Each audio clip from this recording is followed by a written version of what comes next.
Сайн байцгаана уу? Эрхэм хүний нөөцийн менежер удирдлагуудаа. 2026 онд биднийг юу хүлээж байгаа вэ?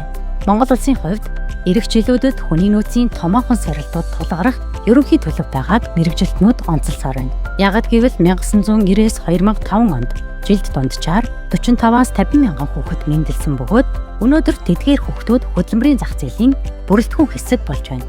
Эндээс харвал тухайн үеийн төрөлтийн бууралт өнөөдрийн ажиллах хүчний нийлүүлэлтэд сорилт болж байгаа юм.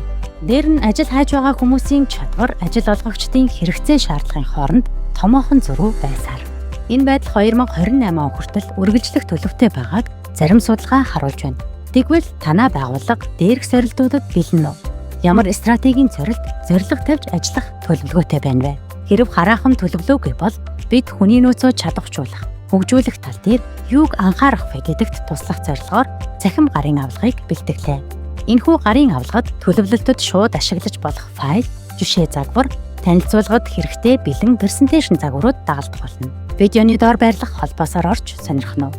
Энэхүү цахим контент нь танай байгууллагын хүний нөөцийн стратегийн төлөвлөгөөнд тус дэм болно гэж найдаж байна. Танд амжилт хүсье.